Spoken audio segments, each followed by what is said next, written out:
ഞാനാണ് സ്കേറ്റിങ്ങിന് പോവാണ്. അച്ഛനും അമ്മയാണ് എൻ്റെ കൂടെ വന്നേക്കുന്നത്. എൻ്റെ ആ കയ്യിലിരിക്കുന്ന കവറിലാണ് എൻ്റെ സ്കേറ്റിംഗ് ഷൂവും പിന്നെ അതിൻ്റെ കാര്യങ്ങളുമാണ് സേഫ്റ്റിക്കുള്ളത്. പിന്നെ ഈ കണ്ണി അങ്കിളും പിന്നെ അവിടെ നിൽക്കുന്ന ആൻറ്റിയുമാണ് ഞങ്ങളുടെ കോർഡിനേറ്റേഴ്സ്. പിന്നെ ഞാനാണ് ആ കവർ ആ അങ്കിളുടെ കൈ കൊടുത്തത്. അങ്കിളാണ് അതൊക്കെ എടുത്ത് നോക്കിയപ്പോൾ അങ്കിൾ പറഞ്ഞ് ഇതാണെങ്കിൽ ഇവിടെ പഠിപ്പിക്കാറില്ല, ഇവിടെ മത്സരത്തിനുള്ളതൊക്കെ പഠിപ്പിക്കാറുള്ളൂ. കാരണം മത്സരത്തിന് വേറെ മുള്ള ഷൂ ആണ്. ഈ അങ്കിളിൻ്റെ മോനാണ് ഇവിടെ പഠിക്കുന്നുണ്ട്. ആ അങ്കിളിൻ്റെ മോനാണെങ്കിൽ ഇന്ത്യയിലാണെങ്കിൽ ഒരു സെലക്ഷൻ കിട്ടിയിട്ടുണ്ട് റേസിങ്ങിന്.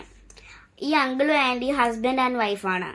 ഈ ആൻറ്റിയാണ് കൊല്ലക്കാരിയാണ്, ഞാനും കൊല്ലത്താണ്. പിന്നെ അങ്കിളാണ് അത് ട്രൈ ചെയ്യുന്നുണ്ട്, പക്ഷേ അത് പറ്റുന്നില്ലായിരുന്നു. പിന്നെ അങ്കിള് പറഞ്ഞ് ഞങ്ങളുടെ കയ്യിൽ ഷൂ ഉണ്ട്, അത് ഇടാൻ കുഴപ്പമില്ലെന്ന്. പിന്നെ അങ്കിളാണ് അവരുടെ ഷൂ എടുത്തിട്ട് അതൊക്കെ ഒന്ന് അഴിച്ചിട്ട് ഇപ്പം എൻ്റെ കാലിൽ ഇടാൻ പോവുകയാണ്. ഞാനിപ്പം കാലിൽ ഇട്ടിട്ട് ഞാനതെല്ലാം ഇങ്ങനെ നോക്കി വയ്ക്കുകയാണ്. പിന്നെ എനിക്ക് ആ വള്ളി ഒരിച്ചിരി വലുതായതുകൊണ്ട് അങ്കിള് പുറകിൽ നിന്നൊക്കെ എടുത്തിട്ട് ഇങ്ങനെ ഇടുന്നുണ്ടായിരുന്നു. പിന്നെ ഞാൻ ഒരിച്ചിരി ഒന്ന് ഉരുട്ടി ഒന്ന് നോക്കി. പിന്നെ എൻ്റെ ആ സേഫ്റ്റിയുടെ ഇതൊക്കെ നോക്കിയപ്പം ഇട്ടായിരുന്നു, പക്ഷെ അതെനിക്കൊരിച്ചിരി ലൂസ് ഉണ്ടായിരുന്നു. പിന്നെ ആ അങ്കിള് പറഞ്ഞ് എന്നാൽ ഒരിച്ചിരി ടൈറ്റ് വേറെ ഉണ്ടെങ്കിൽ അതൊന്ന് മേടിക്കണമെന്ന്. കാരണം വീണാ പിന്നെ അതങ്ങാണ് ഊരിപ്പോയാൽ പിന്നെ പോയി. പിന്നെ എൻ്റെ കയ്യിലിടുന്നുണ്ടായിരുന്നു, അത് മറ്റേ നമ്മൾ റേസിംഗ് ബൈക്കൊക്കെ ചെയ്യുമ്പം അതേപോണക്കായിരുന്നു എനിക്ക് ആ ഫീല്. പിന്നെ അതൊക്കെ എനിക്കാണെങ്കിൽ ഇട്ട് തന്ന്. പിന്നെ ലാസ്റ്റായിട്ട് കൈമുട്ടിനും കൂടി ഇടുന്നുണ്ടായിരുന്നു. പിന്നെ അതിട്ടപ്പോഴായിരുന്നു എനിക്ക് കൂടുതലും ലൂസ്. പിന്നെ അങ്കിളാണെങ്കിൽ അതൊക്കെ എങ്ങനെയോ കെട്ടി വെച്ചിട്ടങ്ങിട്ട്. പിന്നെ അങ്കിളാണെങ്കിൽ അത് നന്നായിട്ട് മുറുക്കി കിട്ടുന്നുണ്ടായിരുന്നു. പിന്നെ അവസാനം അങ്കിളാണെങ്കിൽ ഹെൽമെറ്റ് ഇടുകയാണ്. പിന്നെ കോച്ചാണ് എന്നെ ഹെൽമെറ്റൊക്കെ ഇട്ടതിന് ശേഷം എന്നെ വിളിച്ചുകൊണ്ട് പോയി.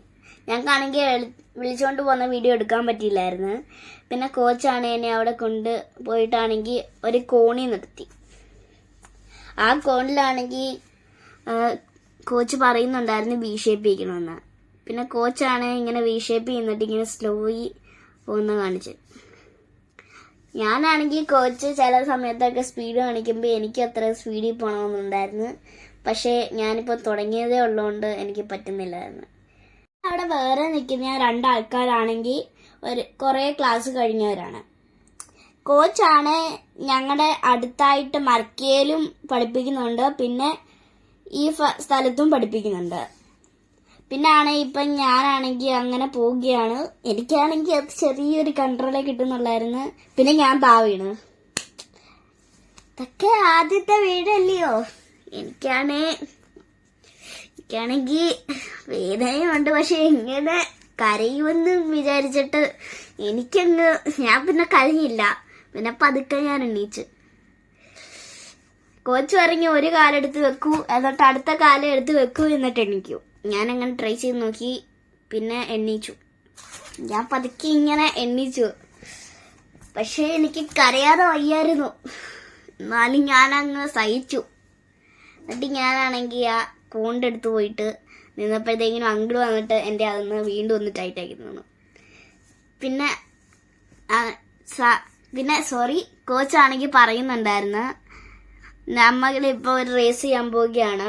എന്ന് വെച്ചാൽ എനിക്ക് ചെയ്യണ്ട, ബാക്കി ആ രണ്ടുപേരെ ചെയ്യണമെന്ന്. അപ്പം ഞാനിപ്പോൾ റേസ് അതെടുക്കാൻ പറ്റിയില്ലായിരുന്നു. അവരൊക്കെ പെട്ടെന്ന് പോയിട്ട് വന്നിട്ട് ഞാനിപ്പോൾ സ്ലോ മോഷനിൽ ഇങ്ങനെ നടന്നു വരികയാണ്. അടുത്തൊരു വീഡിയോ വീണ്ടും കാണാം. Bye bye, see you tomorrow.